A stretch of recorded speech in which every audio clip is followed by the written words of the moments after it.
This is NHTV2, North Haven Government Television, a service of North Haven Community Television.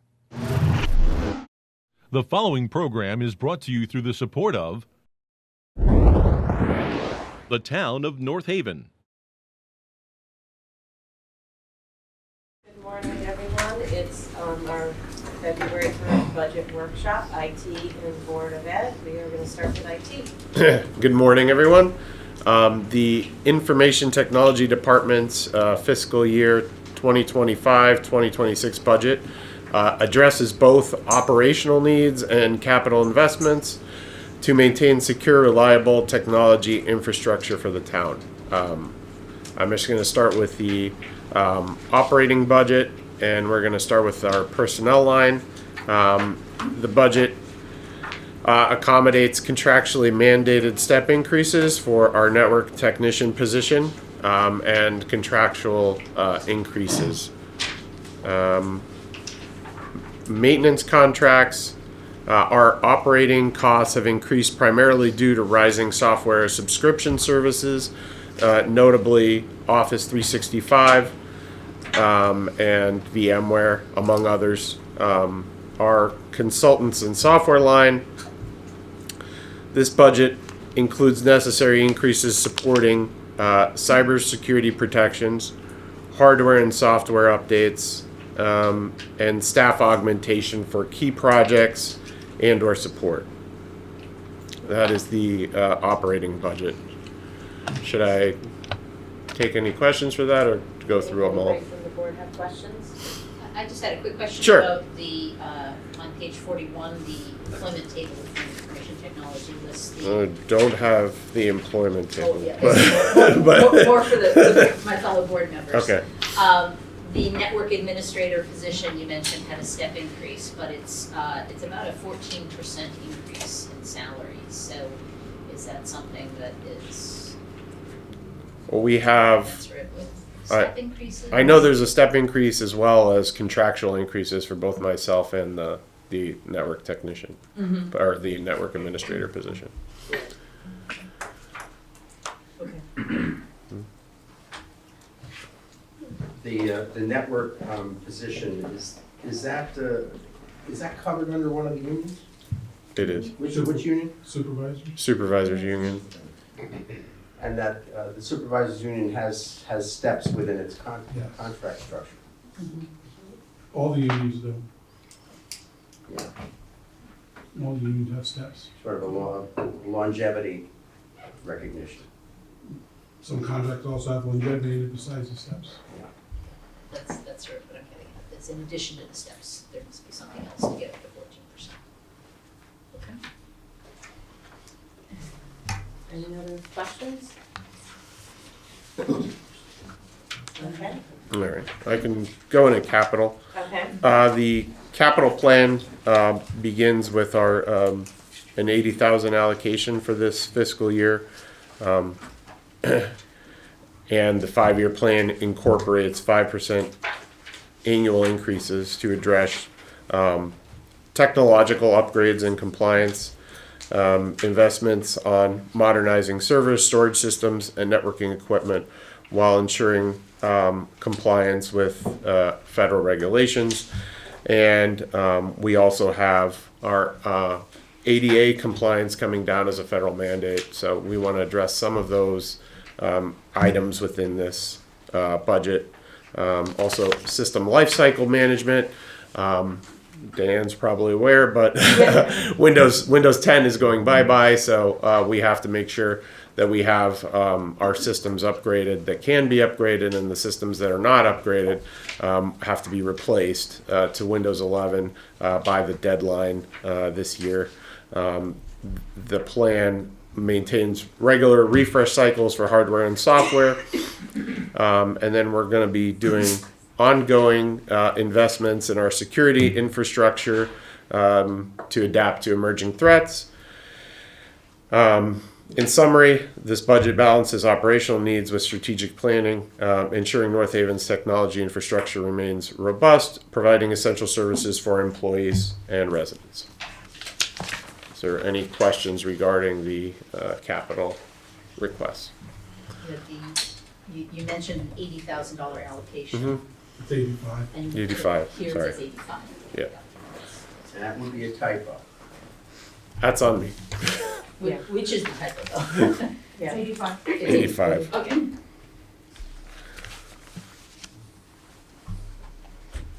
questions?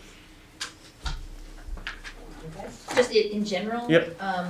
To what extent do you coordinate with both the library and the school systems for system lifecycle management and, establishing a schedule for updating or renewing technology? So I talk to Sue pretty regularly with the library, and if we're able to assist in replacing some of the systems, like you may see on her budget, specific systems that are used for public consumption, and those wouldn't be in our budget because they're library use systems. But like their desktop computers have to be refreshed usually out of the IT budget. So we coordinate semi-regularly what systems are obsolete, who's having issues, and what needs to be replaced. The same happens with the police department and other departments in town. So we'll coordinate the hardware assets that need to be refreshed. As far as working with the schools, unfortunately, sometimes the hardware that ages out of the Board of Ed infrastructure is also not usable in the town infrastructure, unfortunately, especially with the requirements for Microsoft with Windows 11. We would usually be able to keep hardware around a lot longer. Unfortunately, they're mandating hardware of a certain generation onward. So now we're stuck with a lot of e-waste, unfortunately, because these systems are no longer usable. We have in the past taken systems from Board of Ed and been able to recycle those and give them some extra life in some spots where we didn't need the fastest computer in the world. We just needed somebody that could access email. We can't even do that now because those systems are going to end up being recycled, unfortunately, just because of these Microsoft obsoleting Windows 10, and that forces us into Windows 11. So it's unfortunate, but it's kind of the nature of this industry. But aren't all of the systems also forced to sundown 10 and then upgrade to 11? Yeah, if you can upgrade the computer to 11, which is kind of the problem. I see. So you're saying it's a hardware issue. It's a hardware issue where certain models of hardware are not compatible to go to Windows 11, Right. and then those have to be identified and replaced. And then the flip side of that is, are we trying to take advantage of any economies of scale across the entire town in terms of contracts for the town, for the library, for the Board of Education, in terms of signing contracts that give each one of those different departments access to different types of software? Yes and no. I feel like the departments have pretty specialized software, so it's difficult to leverage that. For example, tax assessor, they have very specialized little silos of software, including the police department, fire department. So you take all those different silos of software that have their own requirements, and they need certain things inside the environment to run, and then we have to address the individual needs of those departments first before we look at leveraging other economies outward. So overall, we do collaborate where there is room for collaboration by leveraging state contract, leveraging buying consortiums,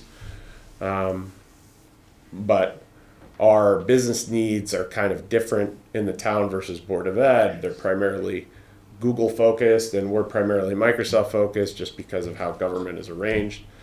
So we kind of have to work in those individual buckets, if that makes sense. It does. Thank you. Alex, you might want to share what we're doing with the Council of Governments, you and I, with collaboration there. So we have also been working with SCROG, the South Central Regional Council of Government, were as part of a grant project. We started a large-scale cybersecurity audit this year for the town, which produced a voluminous document that went department to department and gave specific recommendations for remediations. As part of this ongoing grant, we're going to be able to leverage services through SCROG at a reduced rate, because now again it's a group purchasing a product versus an individual purchasing a product.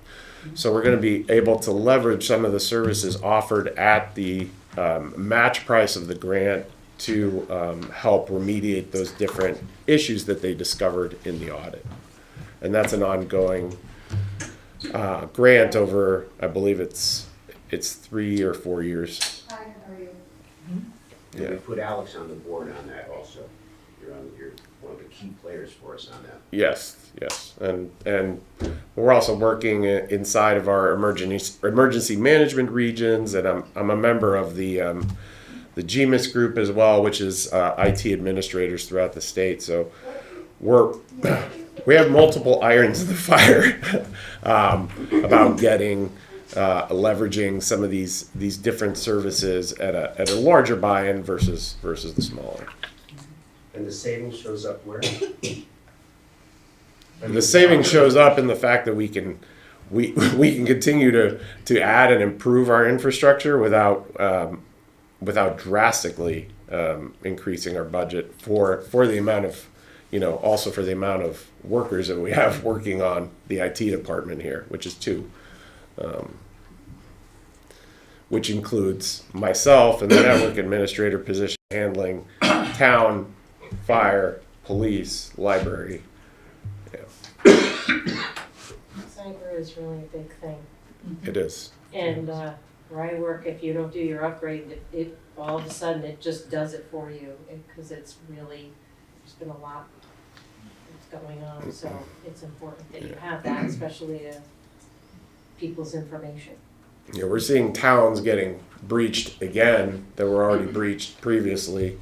Another Haven, I don't want to mention any names specifically, but was recently in the news again for having another ransomware attack when they just had one a few years ago. So these are things that are constantly evolving and that we need to get ahead of and stay ahead of, because the cost of something like that, once we've exceeded our cybersecurity premium, the cost is going to come out of the town to have to deal with not paying a ransom per se, but having to deal with the remediation of 200 computers that need to be re-imaged, reset up. So it's going to be labor intensive to recover from something like that. Are there any insurances that cover instances like that, situations like that? So we We do have we have some insurance. Yeah. But Alex is way ahead of the curve. In the last few years, he's instituted different programs and software that really is cutting edge right now. We're ahead of the curve compared to a lot of towns, compared to a lot of industries. Yeah. I'd like to stay like that.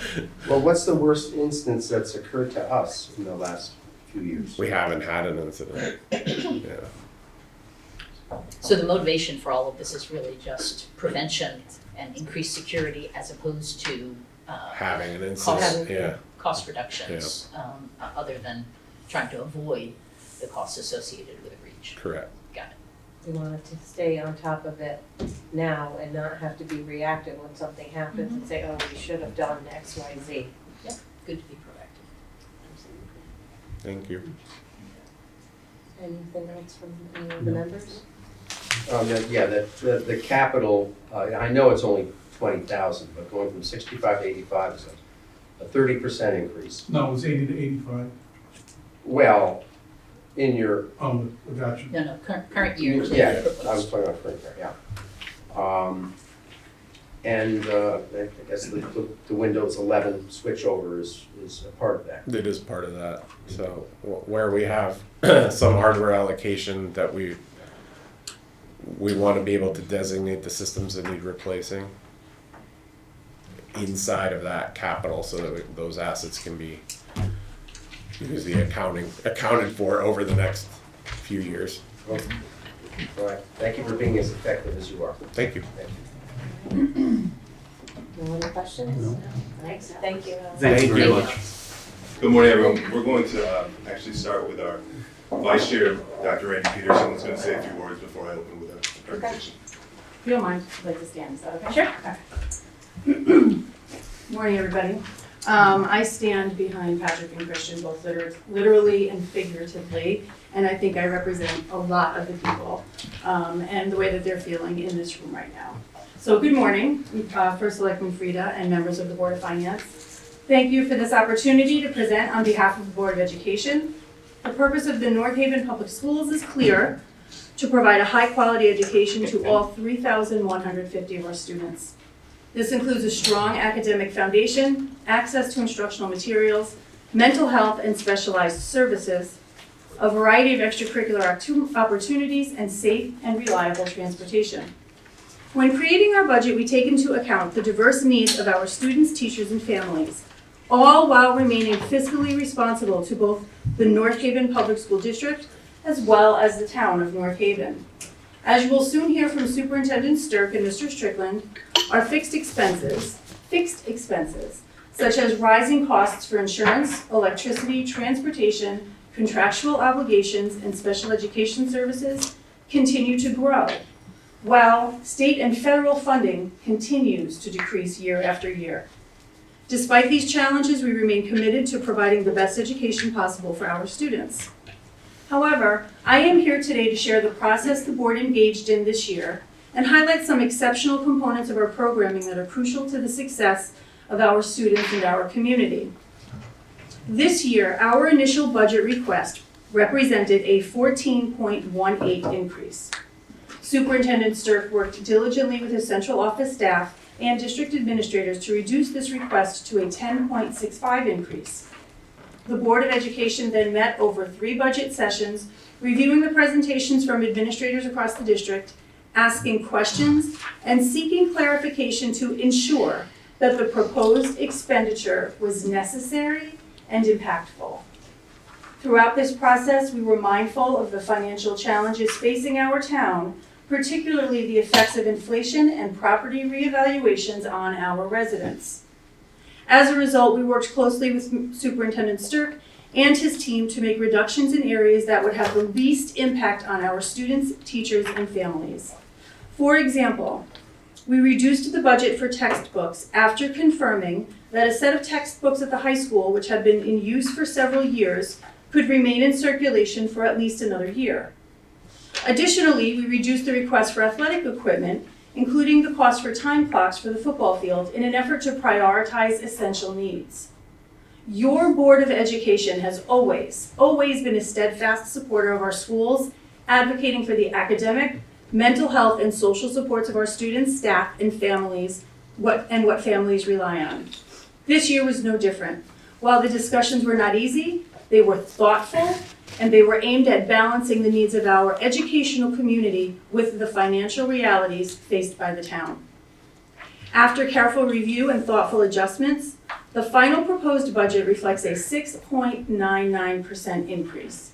This reduction was made while still maintaining the integrity of the programs and services that our students, teachers, and families rely on. As you will see, the board's presented budget has already made significant reductions that will have an impact on maintaining our ability to provide the outstanding programs and services for North Haven Public Schools. We respectfully request that you take this into consideration when reviewing the Board of Education's proposed budget for the 25-26 school year, as any further reductions will most certainly have a further negative impact on providing for students of our community. As you review our budget, you may notice requests for 2 additional positions and the ability to increase wages for 10 paraeducators. And you might wonder why, when we're in a situation like this, why we are asking for these items. I want to take a moment to explain the reasoning behind these requests. One of our longstanding goals has been to provide special education services within our district rather than rely on outplacing students to private schools. While outplacing is not often cost effective, we believe the tremendous benefits of keeping students within the North Haven school system. The continuity and stability of staying in district help students maintain routines, build relationships with teachers and peers, and stay connected to their community. Parents also benefit from being more involved in their child's education and participating in local school events. Just one example of this approach is our RISE program at Clintonville Elementary. Not only does this program provide our students with the benefits I mentioned, but it has also saved North Haven Public Schools and the town of North Haven an estimated $4.2 million per year. To continue expanding in-district supports like the RISE program, we are requesting a full-time speech and language therapist to join the program, as well as increased wages for our para-educators to become registered behavior technicians. Without this adjustment, we would need to hire outside professionals, which would result in significantly higher costs. Additionally, we are requesting a full-time special education teacher at the high school to meet the legal requirements of our students' individualized education plans, otherwise known as IEPs. This position is essential to ensuring that we continue to provide our students with the support they need to succeed. As always, the Board of Education remains committed to providing the best possible education for our students while being responsible stewards of taxpayer funds. We are grateful for the partnership between our boards, and we look forward to your feedback and further discussion as we work together to meet the needs of the North Haven community. Thank you for your time and your continued support of the North Haven Public Schools.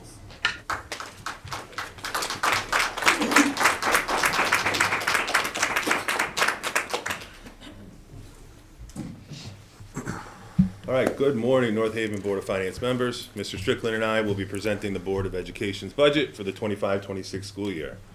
There's little change to the overall budget at all levels and within all departments. The far majority of increases are a result of contractual obligations, the district's new transportation contract, and tuition for out-of-district special education schools. Within this year's budget, we plan to hire 2 positions to support our students who receive special education services.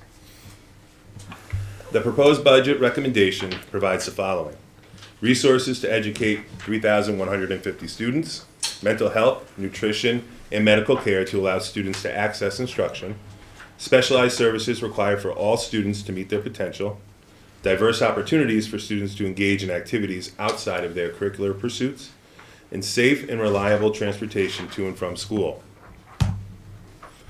Each year, we work diligently to develop and enhance the programs within the district so that we can educate North Haven students in North Haven. There are times when out-of-district programs are more appropriate for our students, but we believe it is our duty to make every effort to provide for them within their community. Educating students in North Haven is not only best for students and their family, but it is also fiscally responsible for the district and town, as the cost of out-of-district programs and transportation can range anywhere from $150,000 to $200,000 per student. North Haven Public Schools continues to excel in academic areas and is providing numerous opportunities and activities to support the whole student.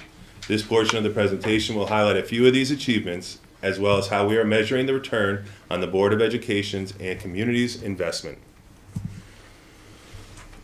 The District Reference Group, or DIRG, is a method in which Connecticut groups similar districts. The grouping takes into account annual household income, students who receive free and reduced lunch, as well as other factors.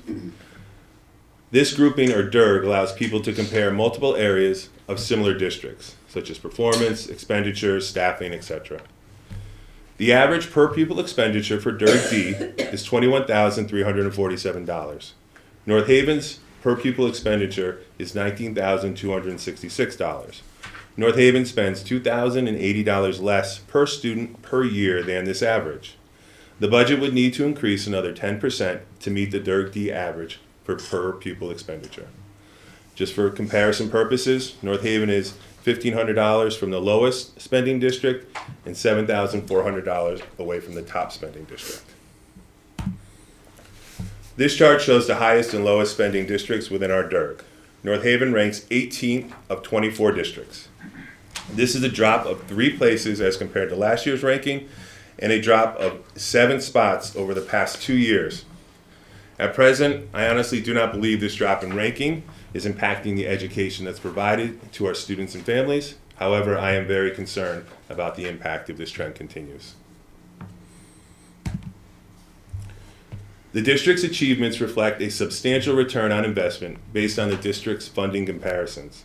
Last year, North Haven ranked 5th in the Smarter Balance Assessment for English Language Arts and 6th in the area of math. North Haven's 5th graders ranked 5th in DIRG D on the Next Generation Science Standards Assessment.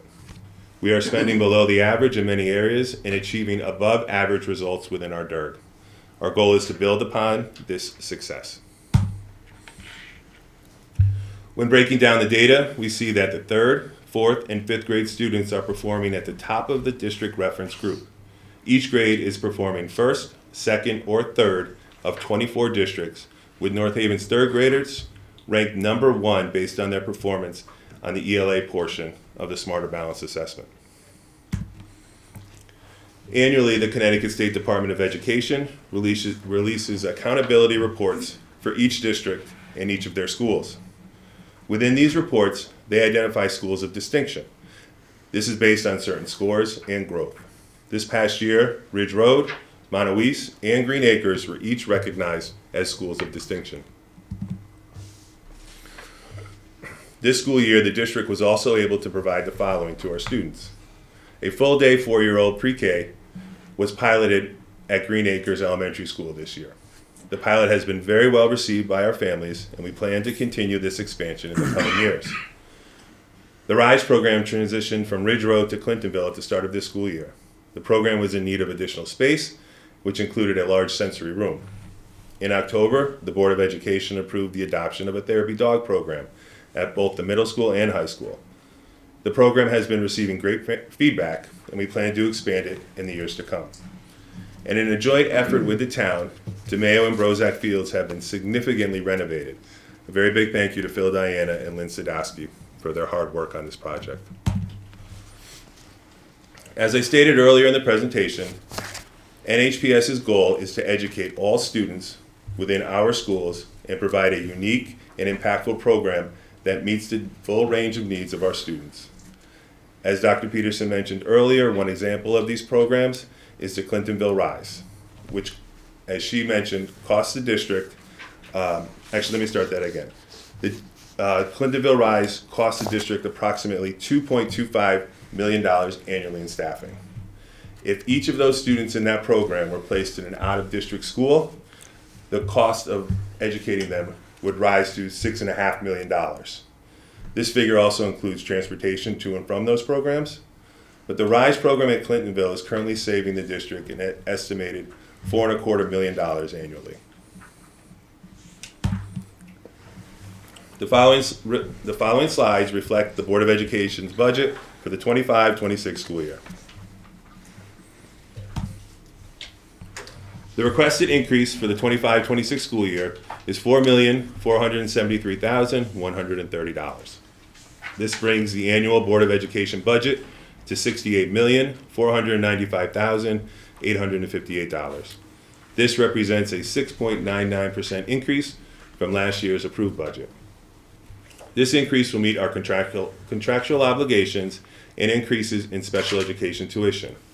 It also covers the 2 new positions needed to effectively program and educate our students identified as needing special education services and allows us to keep them in this school district. As I mentioned earlier in the presentation, programming for students in the district is a significant cost savings, even when including the additional positions presented in this budget. The Board of Education, Christian, and myself recognize that a 6.99% request is significant and impactful to the citizens of North Haven.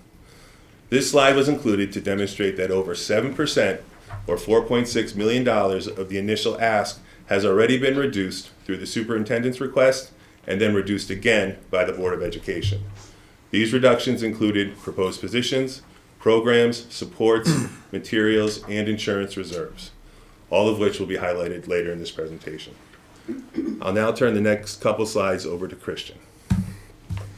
Good morning, everyone.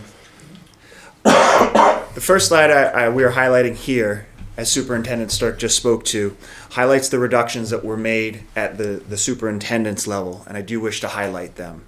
From the initial budget build, which we used to make sure that we are aware of all the needs in the district, we made a decision at that point to remove 11 identified capital projects for next year and shift them to the following year, excuse me. Additionally, new equipment and IT-related requests were removed. 2 position requests were removed at that time. One was the need for an additional building substitute at the middle school to assist with classroom coverage, as well as what is called in-school suspension coverage, as well as a proposed middle school co-ed wrestling program that was removed at that time. As has been quite public, the district engaged in an RFP process this fall seeking out a new transportation vendor. We are in negotiations with DATCO, who was awarded the contract by the Board of Education at the December board meeting. Originally, we had looked at our routing and projected, we had set the contract up for 25 routes. In our early conversations, we've asked them to see and make sure that they could get the work done with 23 Type 1 buses, reducing that original ask by 2 buses. Currently, the district is running 22 routes. We'd like to give the new provider the opportunity to assess our routes fully to make sure that we're maximizing them for our students and families. In that RFP for our transportation, we had proposed that the incumbent transportation vendor would also assume responsibility for bus monitors. Bus monitors are provided for students through their IEPs or individualized education plans. The district has had the responsibility of hiring those individuals for the past 15 years. We can maintain that. It is a cost savings to us because we would be responsible on the wage level. We're not trying to make a profit off them, but the district does assume workers' compensation should any of those individuals become injured. The HVAC assessments for all school districts has seen significant change over really the past year in terms of making sure that the HVAC assessments were completed. The original legislation required that it would actually be done this year for all schools. That legislation has shifted significantly and is requiring that they are all done by January 1st, 2031. The district engaged in HVAC assessments this year for the middle school and high school, and at that time we felt that we were attempting to do all 4 elementary schools next year. At the superintendent's level, we made a decision that we would back that off to just 2 elementary schools at that time for that original reduction.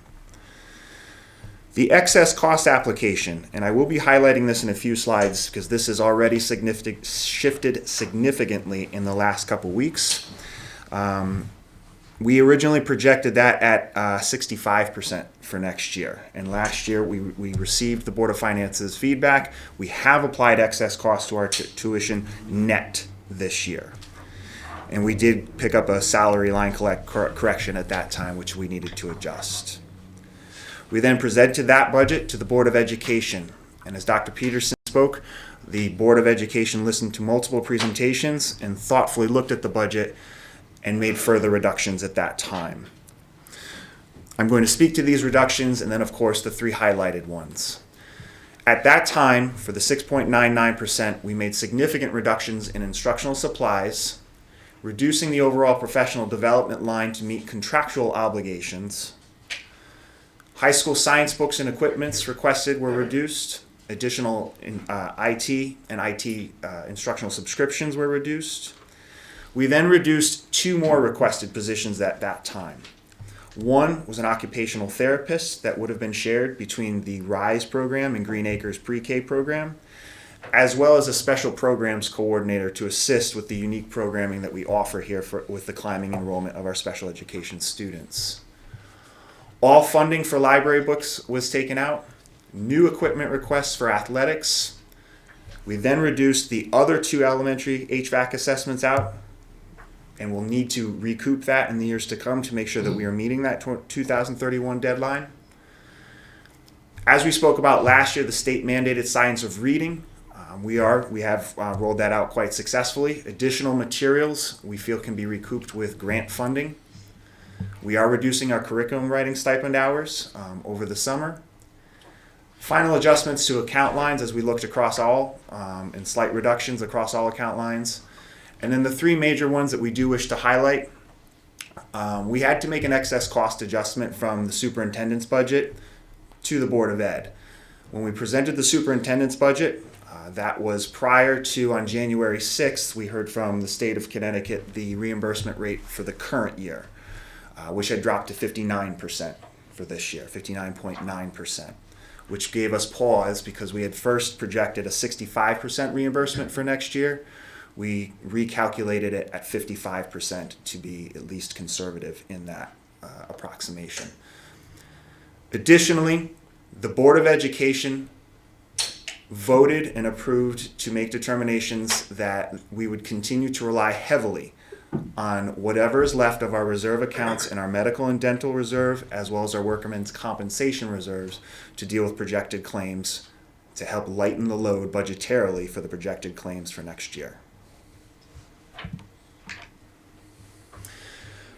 When you look overall at the major budget drivers that have caused this particular increase, we have an increase in our special education out-of-district tuition, $1.1 million.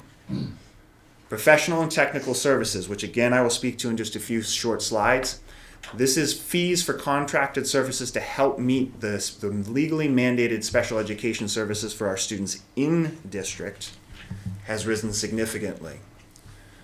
Our transportation with our incumbent new vendor, DATCO, has increased.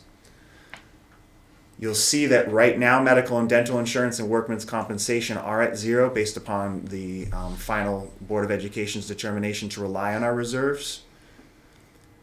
The two new positions, which Dr. Peterson highlighted, which is a speech and language pathologist to be shared between the Green Acres Pre-K program and the RISE program, as well as the special education teacher request at the high school to meet legally mandated IEP hours.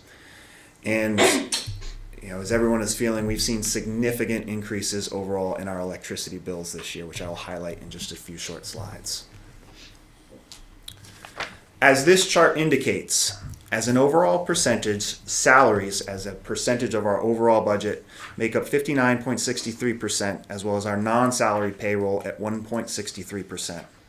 With contracted benefits at 15.32%, this makes up a total of 76.48% of that total pie or total proposed budget, which is in line with last year's budget, with the same portion representing 77.56% of that.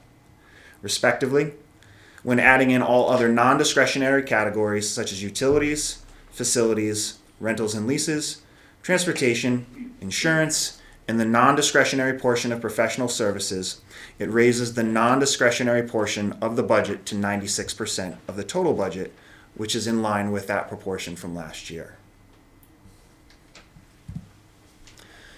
I would like to take the next two slides to highlight the volatility of excess cost projections. As you know, the state of Connecticut reimburses the district for out-of-district tuition and transportation costs for those students who meet the threshold of being 4.5 times the per pupil expenditure. There is an explanation highlighted in the packet that you were given in the back that highlights that process. The percentage of which has lowered in previous years. Last year we were anticipating somewhere between 70 to 75% at the reimbursement rate. Based upon state funding, we received 68%. In the budget build, the initial budget build, we attempted to project conservatively at 65%. That had to shift to 55% after January 6th, where we learned for the current year, we dropped to 59.9% in that excess cost reimbursement from the state. And that's statewide, that's not just North Haven. To be clear, the increase of $1.1 million that you are seeing on that tuition line is net of the projected cost funding.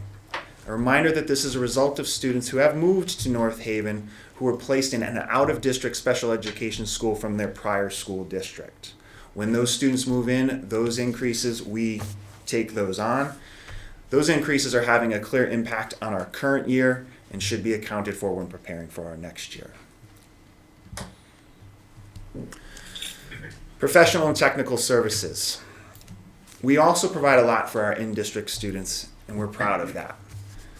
One of the things that can often happen is there are services that we might not be able to provide, such as a position known as a registered behavior technician, which is a higher level of training, or possibly what's called a board certified behavior analyst. When we don't have those positions, sometimes those are part of an IEP that we receive or placed in, and so we do have to contract those services out. What we've done in looking carefully at available grant funding is in this budget, and this is actually part of one of our salary lines, our salary contingency line, is we have been working in conversations with the UPSU union, and through grant funding we are in a position to actually train 10 of our current paraeducators to receive that level of RBT training. This would enable us to have those on our staff with a higher level of control and actually reduce our reliance on outside contractors. If this were not the case, this particular line would be approximately $550,000 higher so that we could contract out for those 10 RBTs. Transportation costs, we know this is an increase. The increase of $602,000 is reflective of the current anticipated busing needs for next year, based upon the approved rates from the bid award from DAPCO, who was awarded the transportation bid at the December 2024 Board of Education meeting. After careful consideration and recognizing where we are with the budget, originally we had actually looked at offloading monitor responsibility to DAPCO. We also recognize that there is a savings to be recognized if we hold on to the monitors in our responsibility in district. So this increase does not include DATCO assuming the responsibility to provide bus monitors for the district. This responsibility will stay with us, and we were able to reduce the initial ask by $403,000.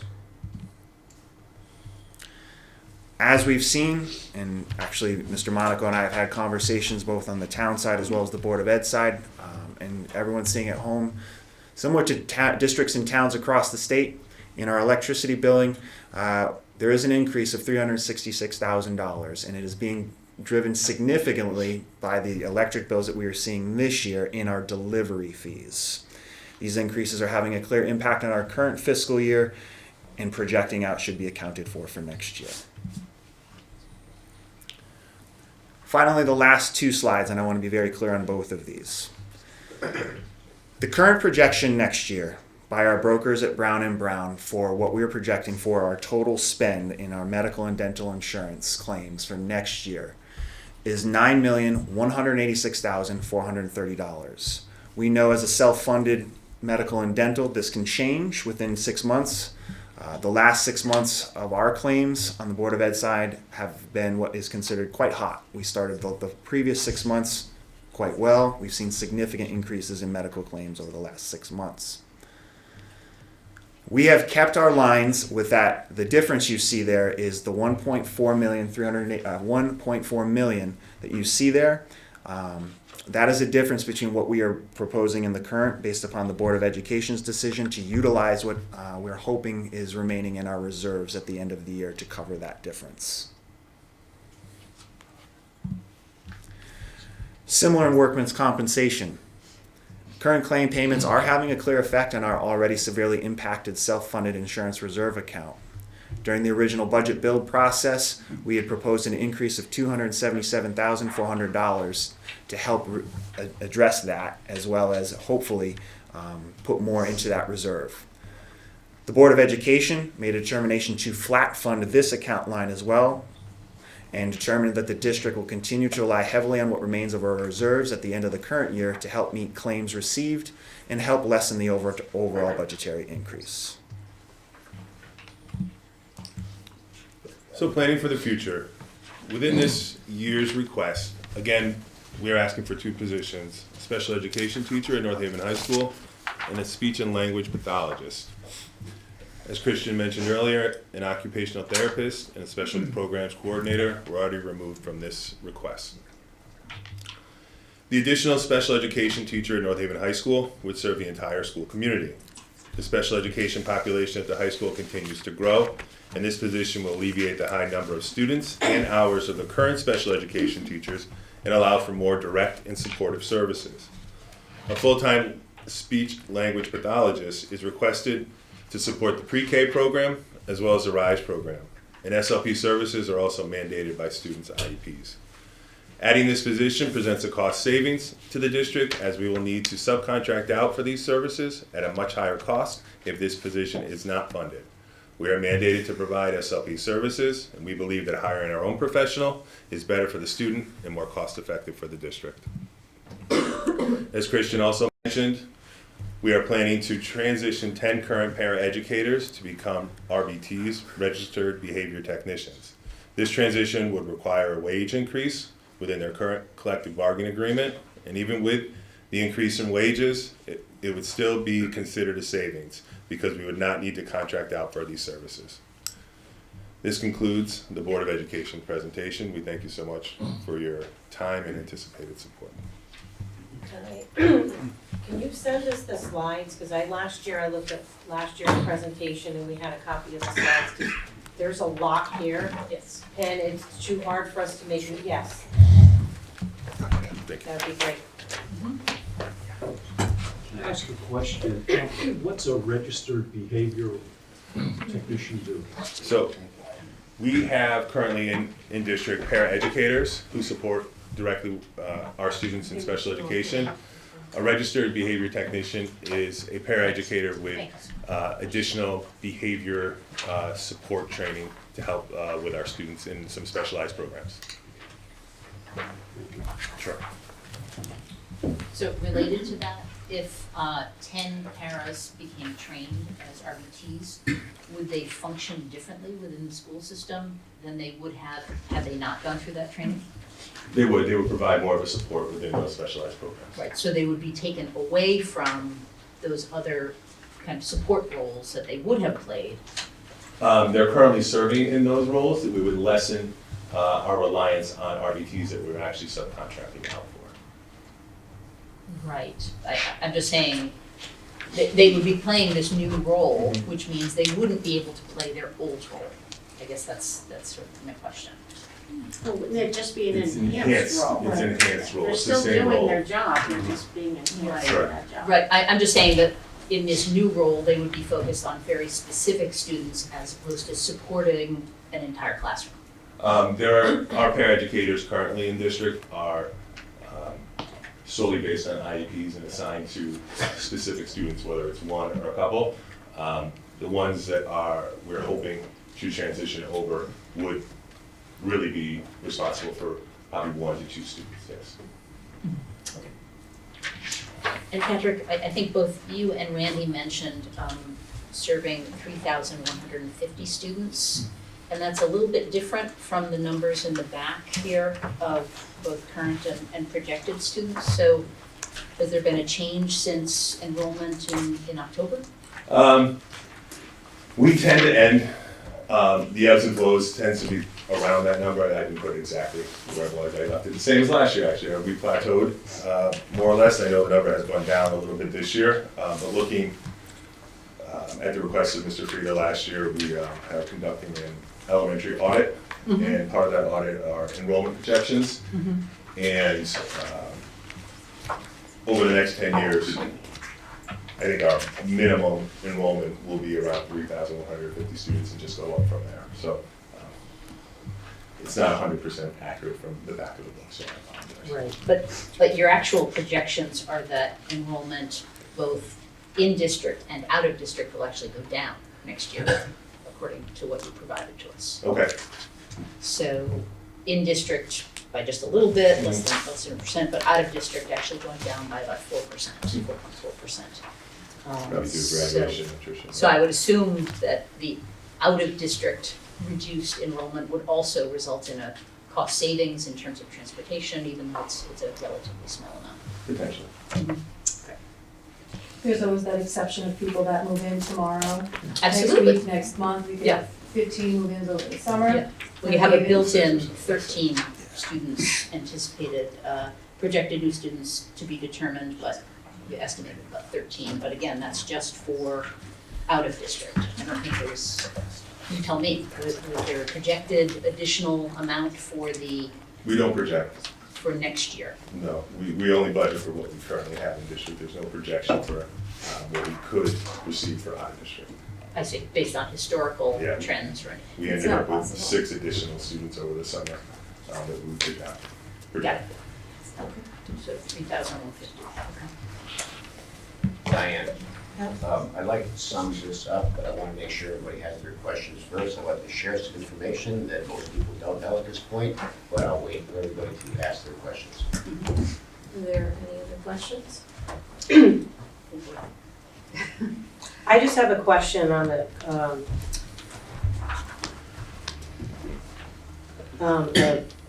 there was a salary contingency line that wasn't there last year.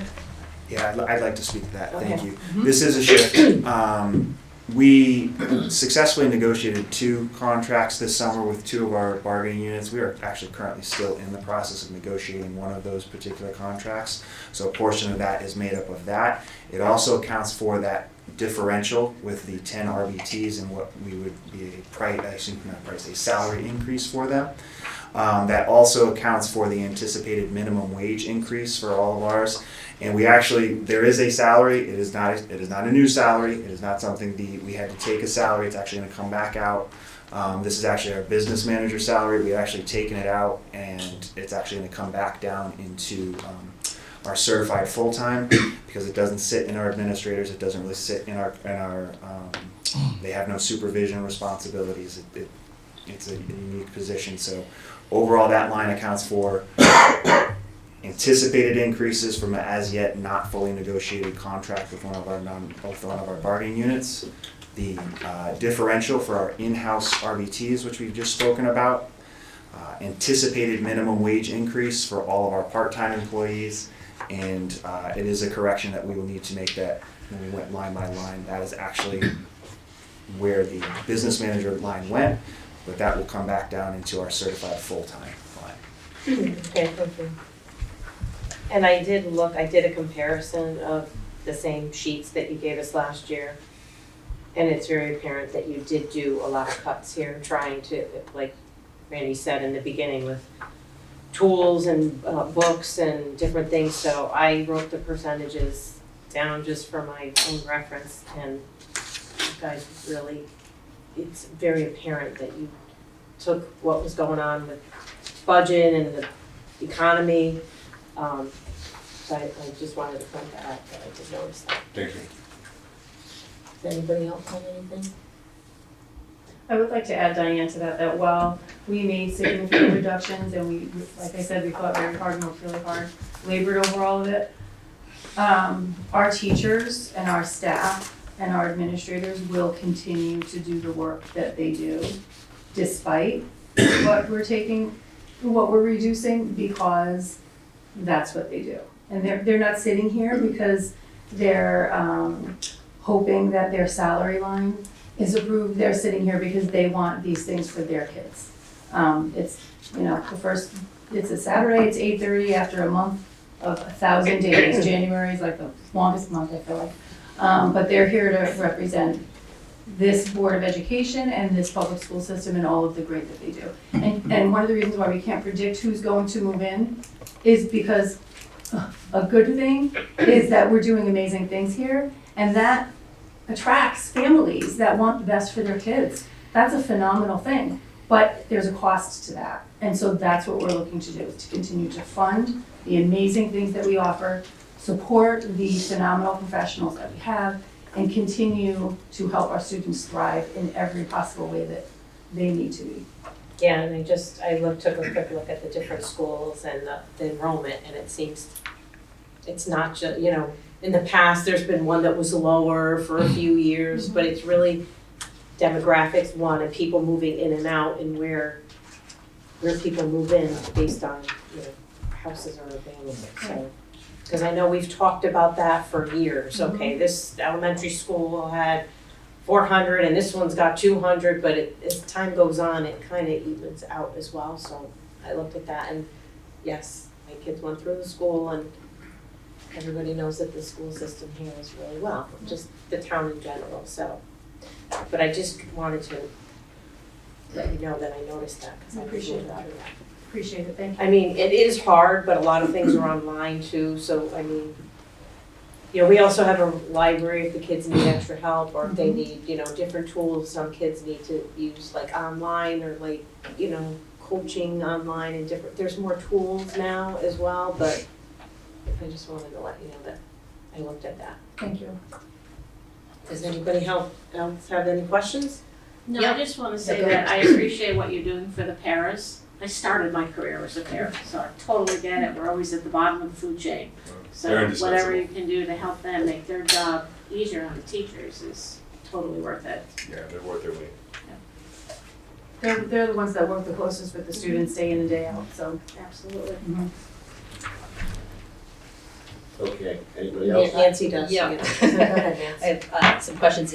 I think it probably makes most sense to just turn to the pink pages with the actual budget line items. So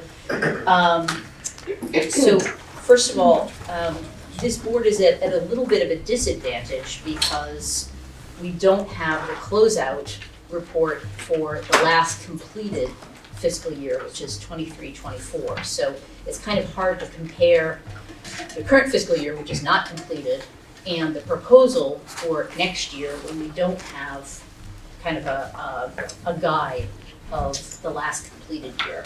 And likewise, we don't have the monthly reports for January, which would be the expenditures through December. So the last one that we have is the December reports, which represent the expenditures of the Board of Eds through November. But using some of those numbers, I would ask for any insights that you can provide about some of the projections. So for example, on page 1 of the budget, the line item for certified part-time is going from budgeted of $100 for this year to $50,000 for next year. So that's a pretty substantial percentage increase. But when I look back at the expenditures through November of this year, we've only spent about $1,000. So is there an expectation that the certified part-time role will change dramatically for next year? I can respond to that. Sure. One of the things that we've spoken about in our Board of Ed meetings we shared is our title grant funding dropped significantly this past year. This was going to be one of my by almost 50%. Title I? Yes, ma'am. And that money is actually used for some of the important summer programming. We have effectively 2 summer programs that take place. We have an ESY program, which is mandated for our special education, as well as a really powerful and quite frankly beneficial summer programming for many of our other students, incoming kindergarten students throughout. That was typically paid for with that title funding. And we found it it is highly beneficial. And so at least in an effort to try and keep that programming for our students, we have shifted those monies into that line. I see. Yeah, I can see it went from about $300,000 to about half of that for this year. But it's expected to be exactly the same for next year.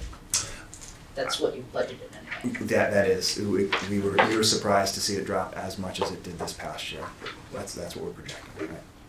So again, going back to the expenditures so far this year, it's been, at least through November, just a fraction of what you budgeted for this year, and yet you're expecting it to go up so significantly for next year, even though the Title I budget is exactly the same. I don't think I'm following your question. I apologize. If what you're saying is the reason that this certified part-time number is changing so dramatically from this year to next year is because the Title I funding has changed. Mm-hmm. It changed from last year to this year, but you're not expecting it to change for next year. We are. I apologize. And if If you turn to the grant section of this year's budget, or sorry, of the proposed budget, the Title I grant is exactly the same number.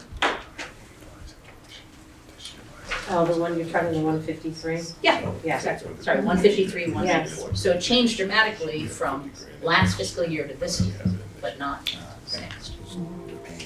Oh, so you're talking 23, 24, is that what Yeah, I'm just trying to understand why this particular certified part-time number is so relevant. Based upon the 2-year rollover, but we can look into that and provide you with a more specific answer. And the same question is a little bit further down in that same section, non-certified stipends, again, seems to be going up pretty significantly. And yet, the expenditure through November was only about 30. 112Q. Yes, exactly. That is actually part of the recently negotiated contracts. I'll just call it what it is. We had an MOU for DIPRINC stipends for our para-educators that was placed into the grant, and we've actually seen that number increase dramatically on the amount of paras that would earn that stipend as they are assigned to students who would need that, and that's where you're seeing that large increase from. Mm-hmm. And that was, the MOU predated the It was in budget? it. It was in it, but we actually increased because we saw. I'm going to answer this question delicately. There were increasing need, not just in programs you would assume that they would exist in. Mm-hmm. Okay.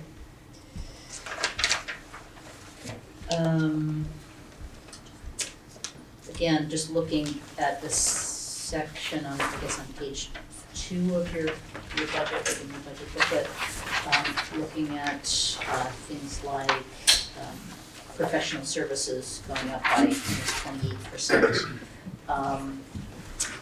Again, the actual line item of professional services, is that something that is carved out separate from professional and technical special ed services? It looks like it. So professional and technical services, the increase there is that 3300. Mm-hmm. That is being driven by really our Apex need to rely on those RBTs and BCBAs by outside contractors, while the plan to train 10 of our para-educators to increase that level, that still won't meet the full allotment based upon our needs in district. So that is primarily driven by our need to contract with Apex and RBT. But if you look at contracted instructional services 312A, if you will, this is also directly related to special education programming. We're seeing more and more requests during the IEP process for outside evaluations being conducted. And so that reflects the testing increases that we are seeing that take place during those PPT meetings. And those are distinct from 323B, which is just professional services. So And that's also 323B, I'm not paid by doing yet, 25%. correct. So that is also distinct because that is actually professional services for our contracted OT and PT needs. And so they are all special ed related. They're the 3 account lines that were there, but that is also addressing again the increasing in-house special education needs for occupational PT outside contracted services. So is it in-house or out-house? I'm sorry, in-house. In-house. Yeah, in-house. Yes. In-house, okay. So they're paid by the hour, these OT and PT, and we just need more hours, or? Well, we definitely need more hours. I'll be honest with you. Yeah, it's Okay. more hours. It's hourly. Yeah. So even though we've brought them in, there's an increased demand. Correct. Yeah. Got it, okay.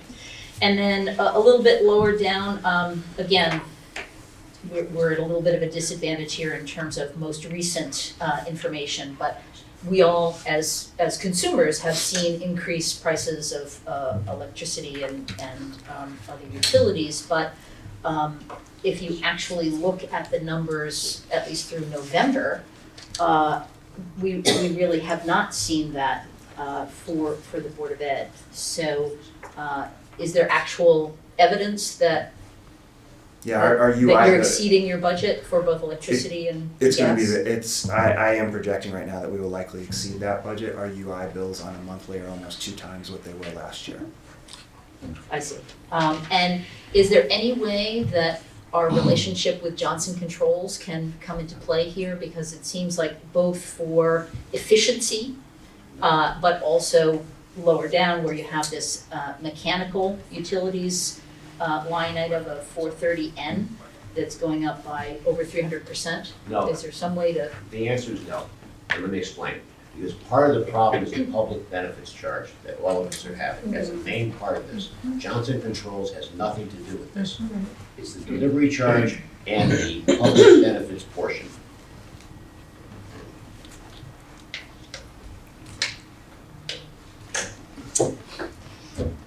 Okay. And also under facilities, the rental charges are going up by almost 15%. What does that actually entail? 440D. Yes. So that line. Actually, no, the one above that, just for 4,400.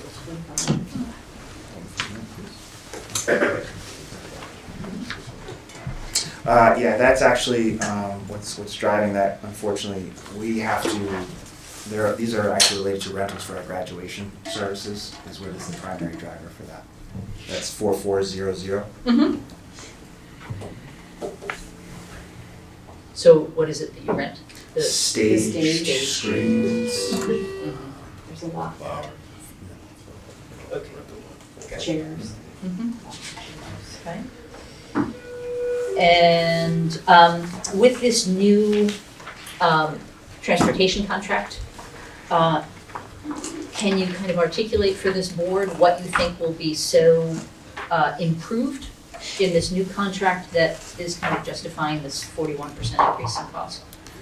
So, yes, I will answer tactfully. Obviously, we over the last 3 years, we've been listening to our parents, our community.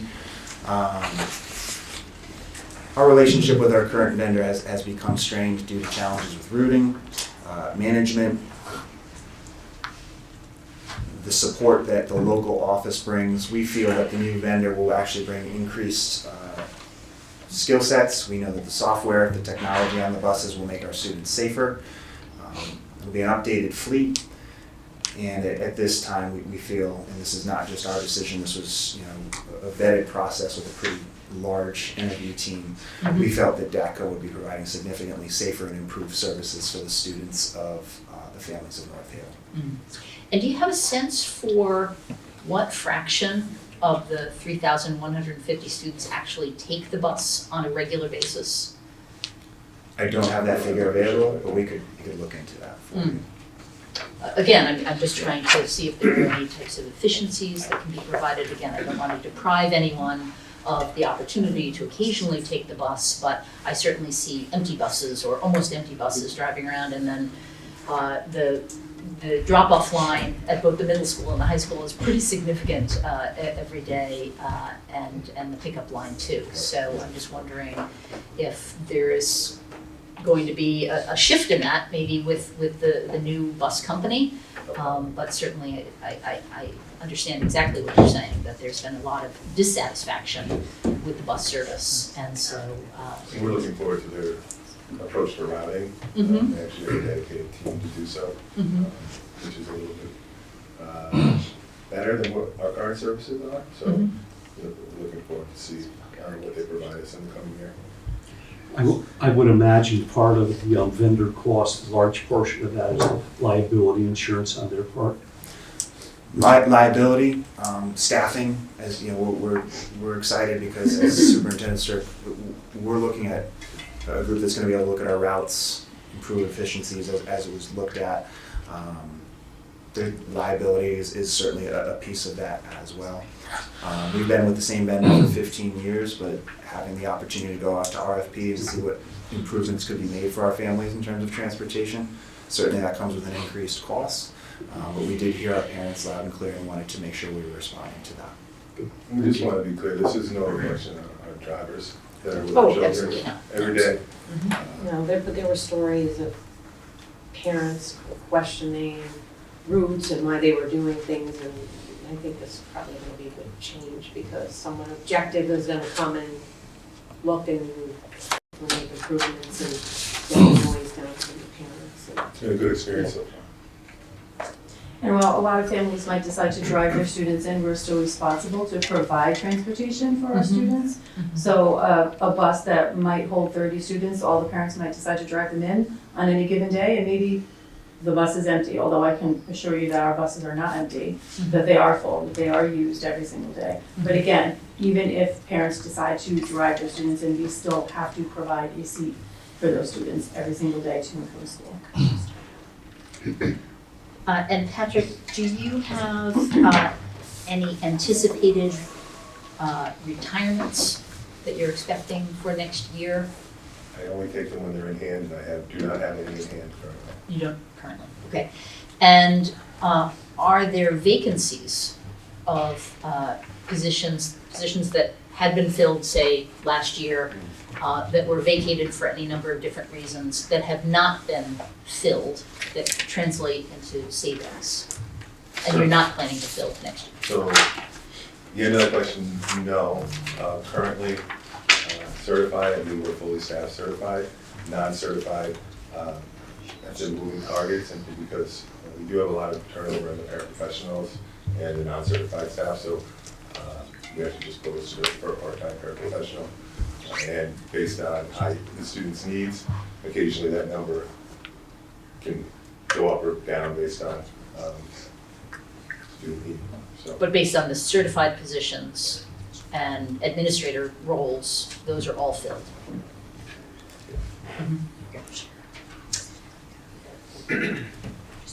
Anybody else? I don't want to. Yeah, I don't want to dominate. Yeah, I don't want to, I don't want to, Everybody else. anybody else Chime in. have any questions? Otherwise, we'll let Nancy go for it. I'll let her still go.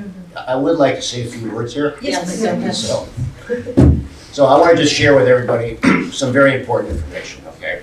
First of all, what goes on behind the scenes here every day is that Rich Monaco and I work very closely with these two fine gentlemen, every day.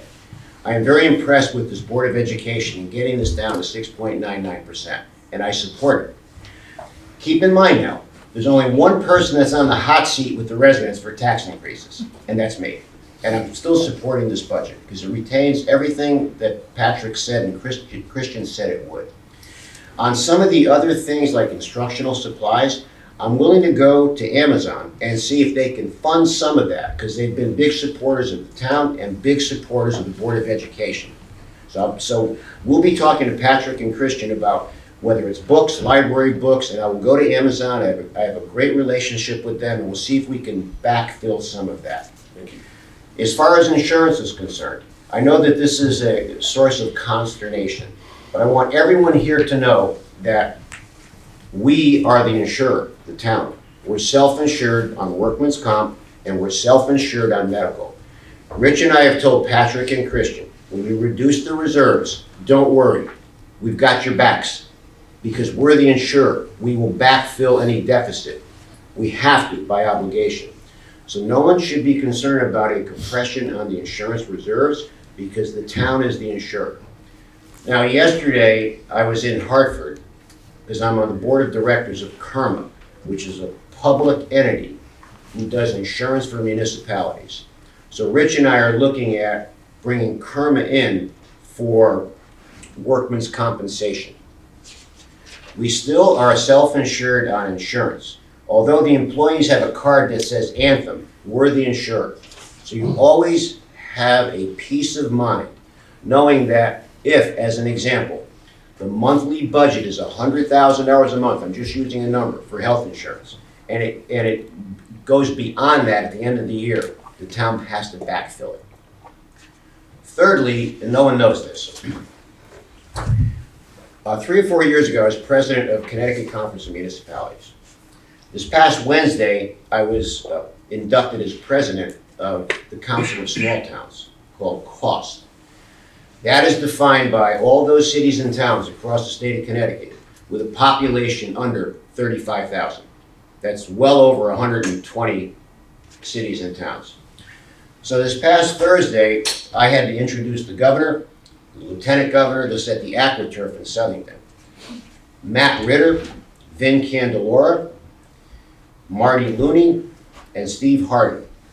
We had Katie Dykes there from DEEP, and we had the Department of Transportation there. We had all the high-level people from the state of Connecticut. So the governor called me in advance and said, Mike, what would you like me to talk about? So I said, I'd like you to talk about special ed, ECS, municipal aid, energy, and housing. So there's a big movement now in a bipartisan fashion to try to increase ECS this year. We don't know if it's going to happen because it helps us go through the process. And there's a big movement to take the 4.5 times on excess cost that Christian mentioned and try to bring that down to 3 or 3.5. We as municipal leaders really wanted it 2, but that's kind of unrealistic. So I prepped the governor as to what to talk about.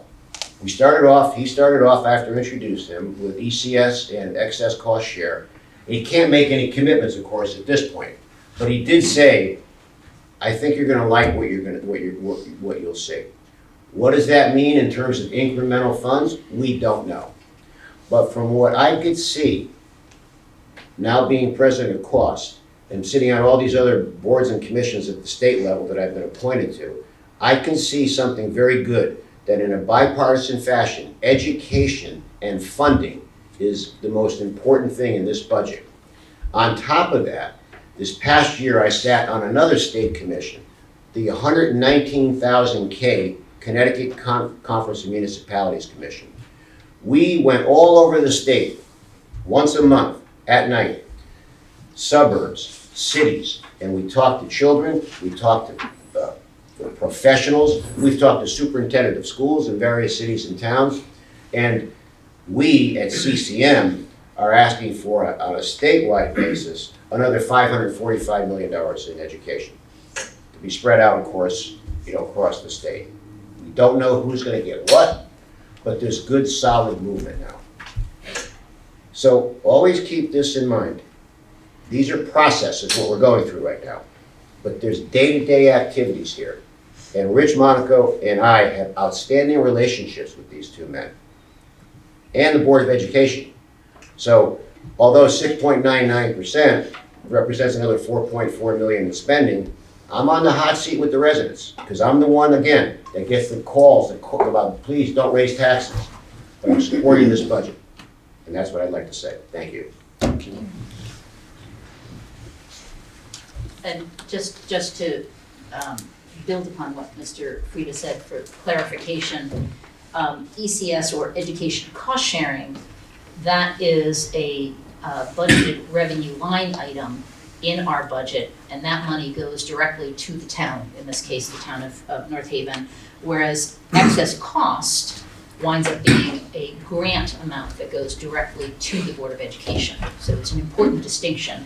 Of course, we always want more for both of those, both to support our town so that we can support education, but also the excess cost grant so that that can directly support our special ed expenditures.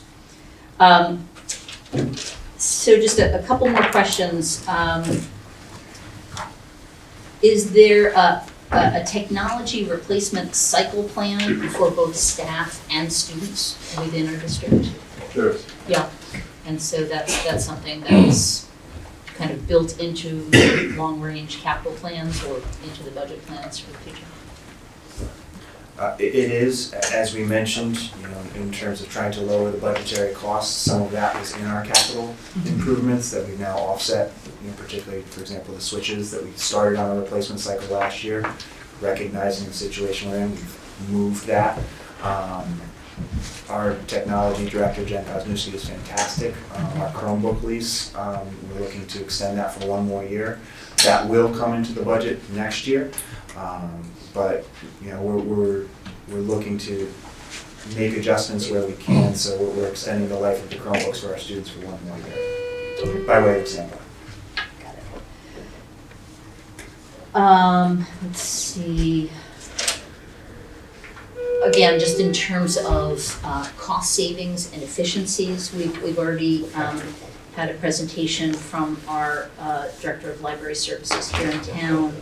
And I'm wondering, to what extent could we have some collaboration between the school district and our public library, both in terms of acquisition of books, but also kind of coordinating the curriculum? Say the elementary schools are having, a particular project that's going on. Could we ensure that you're in touch with Sue and make sure that those kinds of materials, both digital and the actual printed books, are available?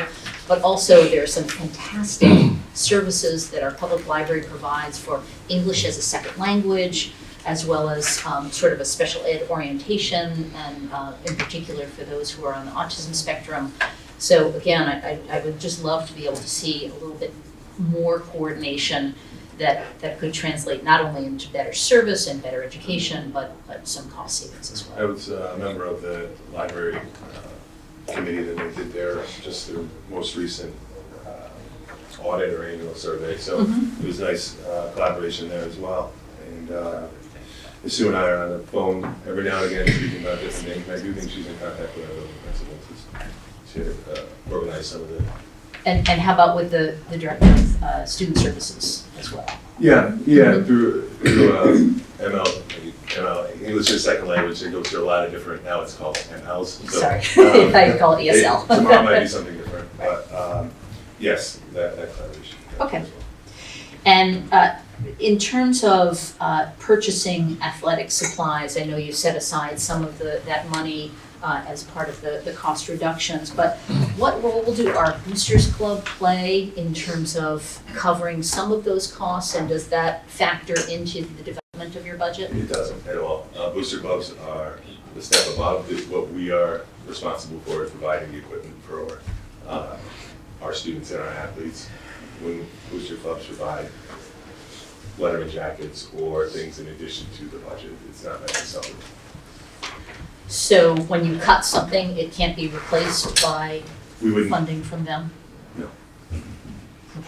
I wouldn't ask them to. Because it's only for letterman's jackets and the letters Yeah, themselves, things as that opposed to equipment. enhance the athletic program as opposed to the needs. The needs fall to the Board of Ed, and we make sure we provide that for the students and the athletes.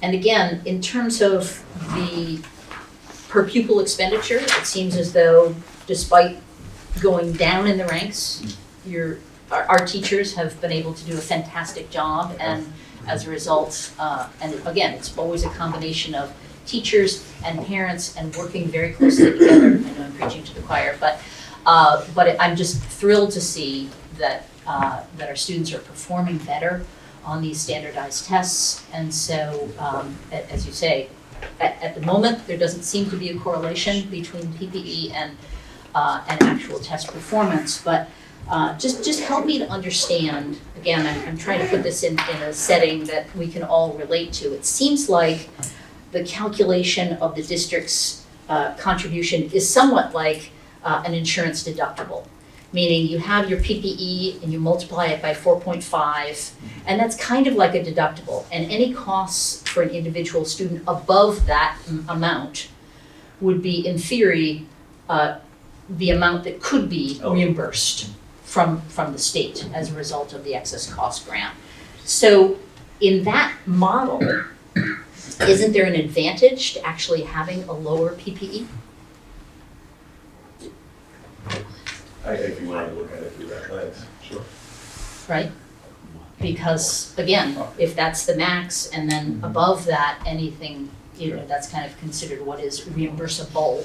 That's not to say that you will be reimbursed. That's not to say that you will necessarily have that. Yeah. And we're still accountable for all the way up to the 4.5. Of course. Okay. Of course. No. I totally understand that. And again, I'm sorry. Can I jump in on that for a second? Sure. Go ahead. No, we do not want to have a lower PPE at all. No, it is so beyond numbers on a piece of paper, and I don't completely understand the example that you just gave. But of an insurance deductible? No, I understand what an insurance Yeah, deductible gave, right. but the correlation of something like that to what a student needs and what it costs to provide that student what he or she might need, the per pupil expenditure is, I would say, average, right? Because some students require a whole lot more to support them, right? So, do we want to reduce that number? Absolutely not. We don't want to reduce it any more than it is. We want to increase that so we can put the things that we reduced from the budget this year back in, so that we continue to improve what we give our students, how we support our teachers, so that everyone is thriving. When I stated earlier, wherever this budget lands, our teachers and our administrators will continue to do what they do. That's because that's who they are. But there is going to be a tipping point. There is going to be a place where teachers are going to be so frustrated because they can't do more for their kids, they can't do what they want to do for our kids. If our goal is to get a lower per pupil expenditure because of whatever you just tried to explain, that is not our goal. Our goal is to give our students what they need, and if that means raising the per pupil expenditure, that's what we need to do. Right, and I'm not suggesting reduce the per pupil expenditure, that is not my point at all. And obviously, the Board of Ed budget has gone up every single year, and the enrollment of students has gone down. So in theory, that per pupil expenditure could, move in the positive direction. Of course, we have no way to predict how much individual expenditures for individual students will be. So I totally understand that. I'm just trying to understand, working within this model that I certainly didn't design and is imposed upon every single municipality, I'm just trying to understand exactly how the per pupil expenditure factors into this line item, which is excess cost grant estimations. I think that's hard to quantify because you're gonna start out a school year with X amount of students, and if students come in and they need more help, I mean, I don't know how you can estimate that. Yeah, I know, I'm just saying, it's, or if you're talking about per pupil, all right, so you have your average child, but then you have other children that need more. So you can't really anticipate that. If you're gonna have children that come into the school system that need more help. And then now you got this, okay, so here's the average. Other students need more. How do you balance that? And I don't think you can predict that. That's all I'm saying. And average might have been the wrong word, maybe Right. it's minimum. Right, minimum, yes. Minimum is probably the better word than average. But yeah, But yes. we're on the same page. Yep. I'm just trying to make a point. Thank you, I You appreciate it. Yeah. cannot Yeah. estimate, that's something that you can't estimate No. or predict. It is what it is. It's an impossible to. Our teachers are extremely talented here, extremely talented, and we provide resources here to assist them in educating our students. And I don't know where that line is, where they start feeling that heat of, all right, my talent's got us this far, but we need a little help here from the Board of Ed, whatever that looks like. I don't know, we're getting dangerously close to that line. To fall 7 places in the DIRG in 2 years, when our teachers have kept our students at the top of the DIRG, is a feat that it's hard to understand that what they're turning resources into is really a success on their end, the collaboration they have with our families. So I don't want to try and find that number, and that's what I'm most nervous about here. And I said hesitantly that we are still not impacted by that drop of 7 places, but I'm not looking forward to making it 8 next year. No, I agree. I'm just trying for the people listening on there to understand that that is not a number that you could predict, forecast, average, whatever. It is what it is. It's volatile. You have no control. And there is a slight correlation to the districts that spend more do have higher results. It's not every district, but. Right. All right, anything else? May Yes, I? you may go. I've been waiting a little while. Okay, well, you've given me a nod. Nancy had to get through most of her list. Right. Great presentation, very nice. And I think that the changes in the DIRG versus the performance stats that you gave us are a reflection on a fine superintendent and a great team with both the Board of Ed and the parents and the teachers. So congratulations, and just keep it up every year until you retire. And with regard to those DIRG numbers, are they from the state, or are they? Yeah, they are. Because we always wonder about whether we're comparing apples to apples, and whether all the building construction costs, say, are included in or extracted from all of the other towns that may handle their education expenses on a different basis than we do. Apples to apples. Okay. Yeah, so I focus on the big numbers, and most of the $4 million plus change in the budget is can be seen on your driver page, on the budget drivers. So let's just look at the big numbers here, the salaries.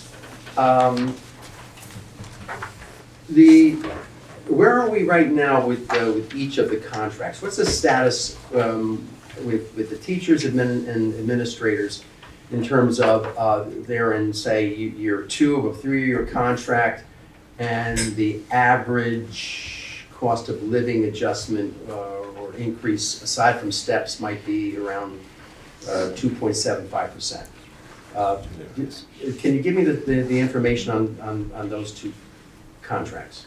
So Two groups. we successfully negotiated our contract with our teachers this past summer, and it will go into year 1 next year. Our UPSU, which is our support staff, we successfully negotiated, but they are actually currently in year 1 of that contract right now. The nurses contract, we are actively in negotiation with them right now. Technically, it would be year 1. We're exploring options with their negotiating team to try and offset some of those contracts, so we're not looking at 3 all in 1 year. Patrick, correct me if I'm wrong, but this is year 2 of the administrator's contract. And I think we're closing in on the end of our custodial contract as well. We're seeing GWI increases exactly, Mike, as you just explained, really in that 2.5 to 2.75. That's GWI outside of step increases. And as was alluded to before in our contract negotiations, this past summer, I really credit the negotiation team. Our paraeducators, when we looked collectively up until recently, we were lower paying them. So we really paid close attention to that in our most recent negotiations to really make sure that we were getting them back on par with surrounding districts. Okay, so the administrators' increase in the budget, 2.26%, which may have to do with hiring 1 or 2 new administrators to replace some old administrators that might be on a lower step level. But that's a nice manageable number there. But no new positions there, obviously. With the teachers, 5.31. Again, it's cost of living plus maybe was there a step involved in this? And stipends as well, stipend increase. In stipend increase? Yeah. So, but this is year 1 of this. Next year will be year 1. Next year, yeah, in the budget. It's budgeted for year 1. Correct. Overall, in terms of positions, and I got confused when you said you reduced some things because the reductions are based on the original proposal that was put before you from all your staff. Year to year, just 2 new positions, special ed, and is that it's aside from athletics? Is that it for changes in overall staffing and personnel? In terms of requests for next year? Yes. Correct. Yeah. That's it. That's it. Okay, and so those 2 new special ed positions, do they show up in,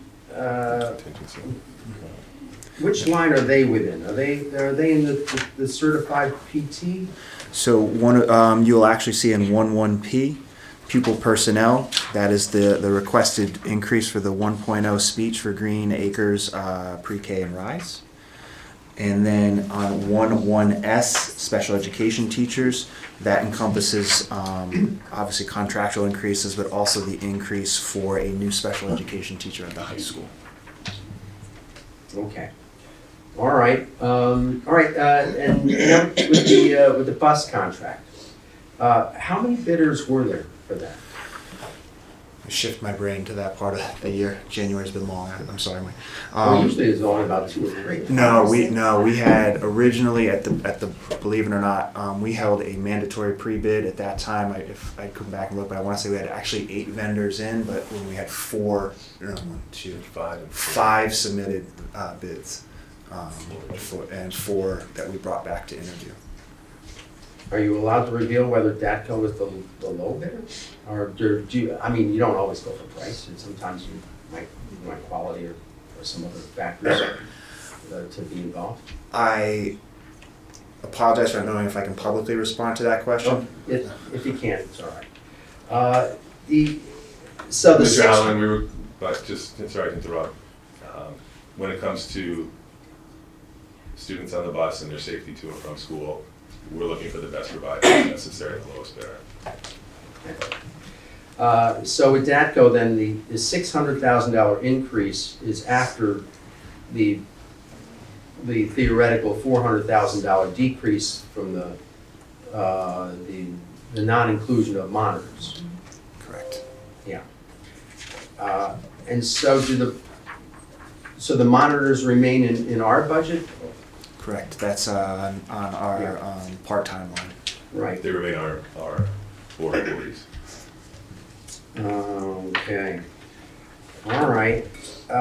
Again, the main drivers here, that covers a lot. Now, the professional services line seems to be mostly driven by the out-of-district tuition. And the tuition, I know you start off by saying you want to handle as many things in district as possible. That 61% increase in that tuition line, $1.1 million is what? How do you project that? Numbers of students, because what we look at. I'm sorry, I'll get, just want you to know why I'm asking this question, right? Because we get your expense reports, and we look at them, and sometimes they make sense, and sometimes they do not. And the main problem I've always had is when I'm speaking here and I'm at a Board of Finance meeting, and I don't think I'm not telling you to watch our meetings, but I hope you get some feedback somehow through the chain, is your use of the encumbrance line in these muni budget reports that you give us. We look here at the November, and your year-to-date on that tuition line of $351,000 also has an encumbrance entry of $875,000, showing the available budget at $574,000, and that's off a $1.8 million line. So what I'm saying is that when you give us an increase in that tuition line of $1.1 million, we're looking at the report you give us every month, and it makes 0 sense. So I'm not saying it's wrong, I'm not saying it's not justified, I'm just saying, I'm just asking you to improve or maybe to carry some other notes forward when you have a tuition line in a report that you're giving to us every month that doesn't correlate with what you're asking. So please To work answer on your it. question around the $1 million projection, this past summer, we had students move into district that were placed in an out-of-district school. We did not account for those students in this budget. They need to be accounted for next year, so hence the looking forward. We know it's the most unpredictable thing you've ever worked with, and I don't know how you do it, but, yeah, so again, to specifically define what my issue is here with the encumbrance lines, that $875,000 that right now is listed under tuition in the encumbrances, does that represent what you believe your expenses will be for the whole year? What we'd like to see it to be for is for invoices or billing that you know is probably on your desk that you haven't paid yet. That's what we would like it to be for. Otherwise, if it has some other meaning to it, just tell us what that meaning is, so that we know what the $574,000 number is in available budget. That's, We can provide additional. yeah. Well, I have, because I have that same problem with utilities on your electric line here. Your electric line, which 38%. year to date, off of $1.3 million line item, 505,000 year to date actual spent. Okay, and you just all you did was you put the rest of it as an encumbrance and you expended it out at 100%. Now, when you do that, to us that indicates that you budgeted the line perfectly, and that by the end of the year you're going to spend exactly what was in that budget. Now, if you want, you can either increase your encumbrance line to what you believe the expenses will be through the end of the year and run it over 100%, and then we'll understand why you asked for a 20% increase in the electric line. So then we'll have the finance department work with you, and I'll help communicate this further. But your needs are your needs. So that certainly, I'm glad you bring everything to us today that we didn't know about before. So that's good. And now for the medical part, it does look as though, in terms of spending, I'm not sure what the actual claims will be, but I'm not sure that you're actually going to end up at $9.4 million this year. Is that? That's the projected claims for next year. It is, yeah. Brown and Brown are good. Yeah. All right. Again, in your budget, if you're going to anticipate something like that, at what point, since you're able to make budgetary changes and modifications throughout the year, at what point do you start shifting funds around to show a greater allocation for, say, medical? In order for that line item to be paid for by the end of the year. We would typically rely on the reserves, if I'm understanding your question. If we run over, that's when we would just pull from the reserves. Okay. Yes. Because you also have the option to pull from other line items if you Right. want. Hey, Mike, I feel like we're jumping around, so do you have, we're going to the actuals, which we haven't gotten a recent report, which we hopefully will get next time. Is there anything more pointed towards the budget? I mean, I don't wanna go through all these line items, I think they're hearing what you're asking and they're gonna look into it.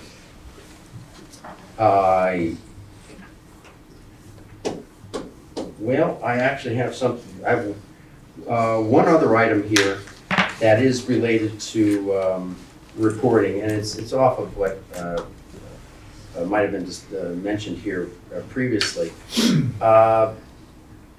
The end of year reconciliation for this past fiscal year. When is? Are you going to give us a report on that soon? In terms of what money was left over, and what accounts it's going toward? Currently working with the town. You will. Yeah. We heard it was sort of in flux. Is that because of some leftover encumbrances, or just an accounting discrepancy, or? We're sharing our records with Mr. Monaco and Ingrid, and they're collaborating, and we're looking forward to that, re-engaging in that discussion so we can provide that information. Okay, all right, and yes, for the what's in this budget package here, under the grant report here, educational grants, in the current adopted budget year, it's listed at the ECS is listed at $3.86 million on the page of the grant report that we have in this budget book you just gave us. And yet on our income report here, we list the ECS as being almost $4.4 million. Is there a Is there a, No, that's what we showed, Yeah, 4.4, just shy of 4.4 million. We'll double check already. we're off by 500,000? Yeah, we'll take a look at that. Because if that number was actually put in here, it seems as though your forecast for educational grants from one year to the next of $6.5 million would be pretty much the same, would be pretty much unchanged. We can look into that for you. Okay, just so you know, just reading this. All right, that is that. I think that's it for now. But again, we do see that of the $4.4 million increase you're asking for, half of it is due to the $600,000 increase in the bus contract, and the increase in professional services that is mainly due to out-of-district tuition of $1.1 million. So we see these big numbers, and if there's any changes in those, please let us know. That tuition number, it's a big one. Thank you very much, and a great presentation today. You certainly deserve full consideration for what you're asking. Thank you. So just to clarify your point, in our current fiscal year budget, the education cost sharing grant on our town of North Haven income budget is recorded as $4,399,831, as opposed to the number that you have listed here of $3.8 million. I do have three more things, if I may. All right, let me just ask, If there's anybody else, please that go have ahead. any questions? Yep. Okay. Okay, so another thing that we don't get reported to us is when you get your two disbursements of the excess cost grant, the end of February and the end of May. Obviously, you haven't received those yet this year. However, for 23-24, you had budgeted $850,000. Can you share with us what that actual number was, the total amount that you did receive? For 23, 24? For 23-24. I can get that for you. I Okay, can pull that it would off be the great, top of my head. if you wouldn't mind. And then, let's see, you mentioned that you shifted your capital plan, 11 items. I assume those are the highlighted in yellow That items? is correct. To next year. So, one of the things that I of course, jumped out of the page at me in looking at this 5-year plan is the $1.2 million cost of replacing the roof at each of the 4 elementary schools. So again, given the ages of those 4 buildings and the difficulties in trying to consider air conditioning and other types of structural changes to those buildings, has there been any consideration to putting together a committee to explore having 2 large elementary schools in our town? Say, just throwing out an idea, say 3 stories in which you have K-1 on the first floor, 2-3 on the second floor, and 4-5 on the third floor. Certainly schools like St. Rita School does this. They have pre-K through 8 all in one building. And I'm mentioning this again in the interest of both providing better service to our students, a better learning environment, but also in the interest of efficiency and having just 2 buildings rather than 4 that were, constructed in the 1950s and 60s. I'm just gonna make a comment to that. We could make a suggestion. It's ultimately something that the Board of Ed would have to look at. Sure, yeah, But I'm we, looking at this. yeah, I mean, there's a lot here. If you look at the capital, and I was scanning the capital, and we've talked about some of the ages of the schools in the Mhm. past, Mhm. and, there were additions on to some of the schools, but I really think that that's gonna come from the Board of Ed, and right now there's a lot of priorities, and I think they need to prioritize that and then have a discussion about doing some kind of investigation, reporting, or whatever to get some feedback.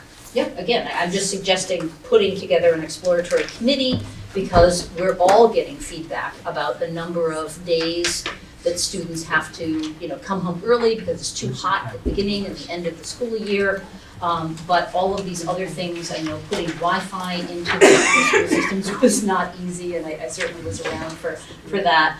But any other types of upgrades, I think would be much more challenging in some of these older buildings. So the district has employed MP planning, it's Mike and Pat planning, and they are conducting what's called, I call it an elementary school audit, they have a more professional name for it.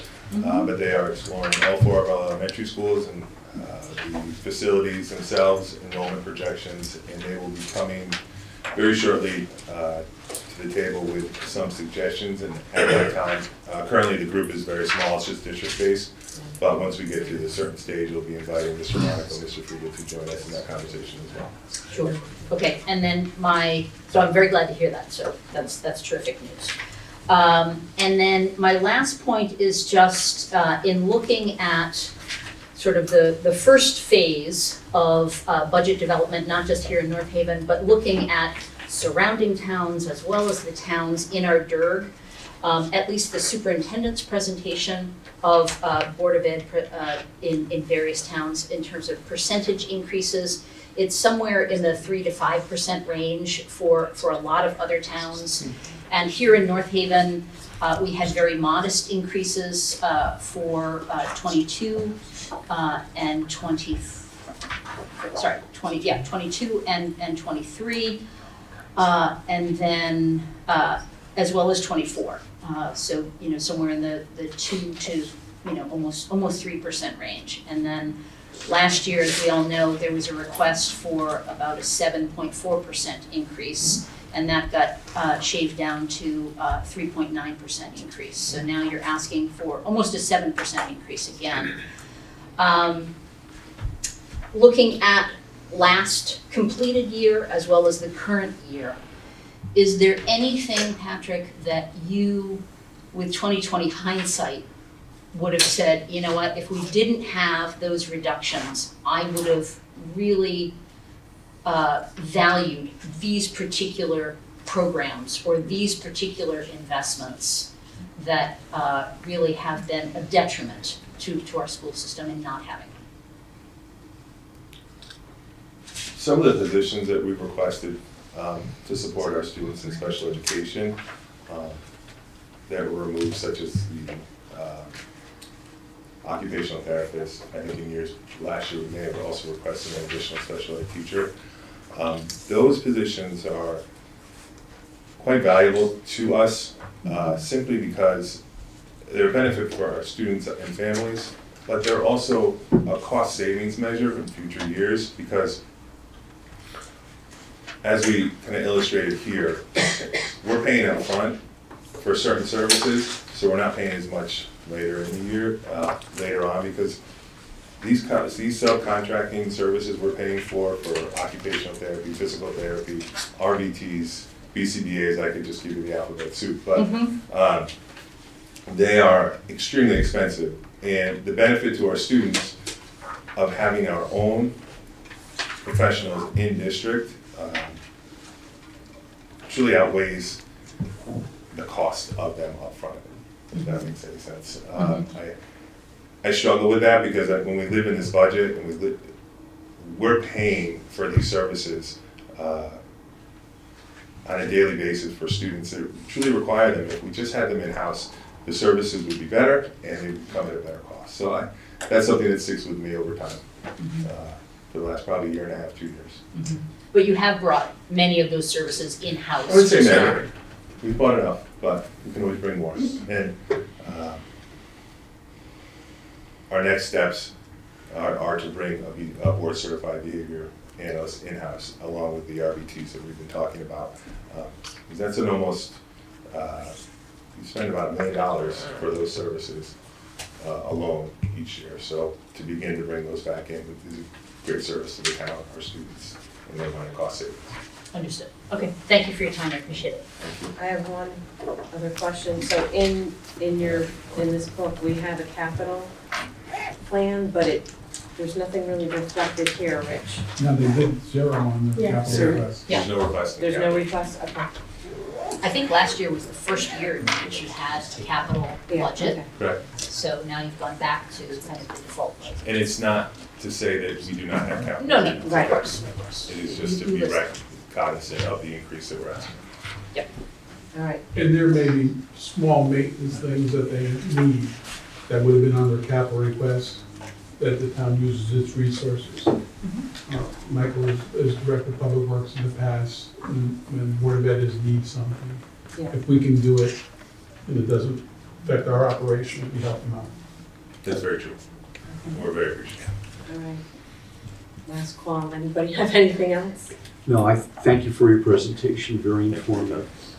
Thanks, guys. Good job, Thank guys. you. Very nice. All right, Love the visuals. we're adjourned. Okay, folks. Have a great day. The preceding program is brought to you in part through a grant from the town of North Haven.